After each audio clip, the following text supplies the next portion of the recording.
Souza, que vai trazer esses destaques. O que é que muda a partir de agora, Stephanie, para as pessoas ficarem atentas, né? Quem tem plano de saúde. Bom dia mais uma vez. Isso mesmo, Hugo. Bom dia novamente. E além dessa mudança na regra de cancelamento, também tem outras mudanças importantes para que o usuário fique atento em relação ao seu plano de saúde. E nós vamos conversar sobre todas essas alterações com o advogado especialista em direito médico e direito da saúde, Renato Dumareschi. Renato, muito bom dia. Seja bem-vindo ao nosso Bom Dia RN. Vamos falar sobre essas mudanças e essas alterações. Eu gostaria de começar falando sobre a mudança da portabilidade. Como essa portabilidade era feita antes pelo usuário e com essa alteração, como ela passa a acontecer agora. Bom dia, Stephanie. Bom dia, Hugo. Bom dia, Paulinho. Bom dia a todos os telespectadores da InterTV. Vamos lá. A portabilidade ela ainda tem as mesmas regras. É a resolução 438 de 2018.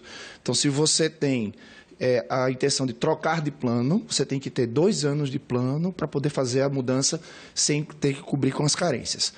Agora, existe uma regra nova que fala sobre a possibilidade de você fazer a portabilidade de plano sem obedecer esse prazo, que é a resolução 585 da Agência Nacional de Saúde, que entrou em vigor agora.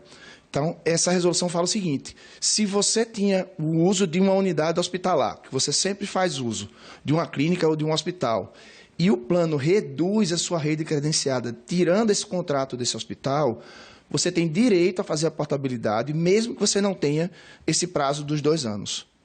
Perfeito. E falando agora também sobre a mudança do cancelamento, né? Tem novas alterações também relacionadas ao prazo para que o usuário ele possa cancelar o seu plano de saúde ou o plano de saúde mesmo cancele por falta de pagamento. Então, como é que essa alteração ela está sendo aplicada na prática?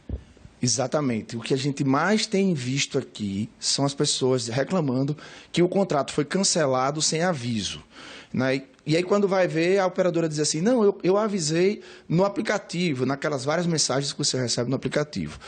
Essa regra nova é a resolução 593 da Agência Nacional de Saúde, que prevê o seguinte: se você tiver em atraso, não vai mais contar os dias acumulados, e sim os meses, são 2 meses. Agora, isso só vale para quem contratar de dezembro para cá. Essa regra começou a valer agora, dia 1º de fevereiro. Isso dá muito mais segurança para o usuário, porque era muito comum o usuário, de repente, ser surpreendido quando vai utilizar o plano, saber que o seu plano foi cancelado sem aviso.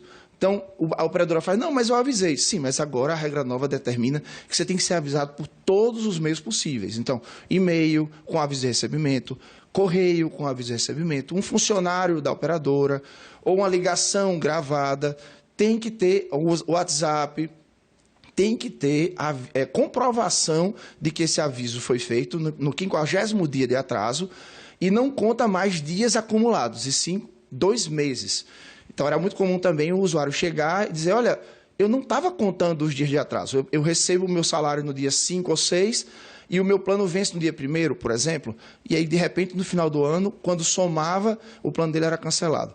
Não existe mais isso. Então, isso é uma segurança jurídica muito maior para o usuário.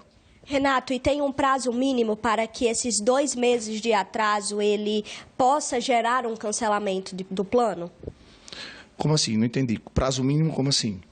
Precisa de um período, por exemplo, as pessoas que fizeram o plano a partir de dezembro do ano passado, né? Porque é importante frisar novamente que essas novas regras valem apenas para as pessoas que realizaram o plano de saúde a partir de dezembro do ano passado.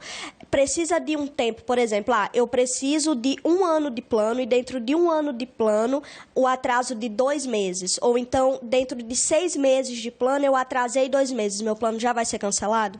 1 ano. Dentro do período de 1 ano, você atrasar 2 meses. E aí, não são 2 meses acumulados em dias, são 2 meses de verdade. Então, você tem que atrasar 1 mês para fazer o pagamento e o outro mês pode ser não consecutivo, mas conta em meses e não mais em dias. E caso o plano ele não informe dentro de todas essas novas regras estabelecidas, né, todas as formas de comunicação, como é que o usuário ele pode proceder caso o plano não siga essa nova regra? Para todas as ilegalidades que acontecerem num contrato de plano de saúde, você deve fazer a notificação para a Agência Nacional de Saúde. A Agência Nacional de Saúde é o órgão fiscalizador dos contratos de plano de saúde.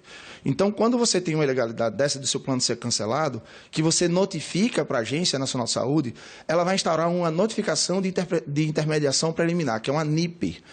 E se ficar constatada a ilegalidade, a Agência Nacional de Saúde pode aplicar uma multa na operadora a partir de R$85 mil. A gente tem visto aplicações de 1 milhão, de milhões de reais, porque as operadoras costumam fazer isso com muita frequência. Então, se você tiver um problema e você perceber que o plano errou fazendo isso, a operadora errou fazendo isso, você deve fazer uma notificação para a Agência Nacional de Saúde. E também pode procurar o PROCON, você pode procurar também o Ministério Público, a OAB, deve procurar um advogado ou um defensor público, porque se for o caso, você deve judicializar também para pedir a reativação do plano. Muito obrigada, Renato Dumares, que é advogado especialista em direito da saúde e também direito médico, trazendo aqui para os usuários de plano de saúde do Bom Dia todos os esclarecimentos sobre essas novas regras que começaram a valer já desde o dia 1º de fevereiro. Hugo, volto com você aí do estúdio.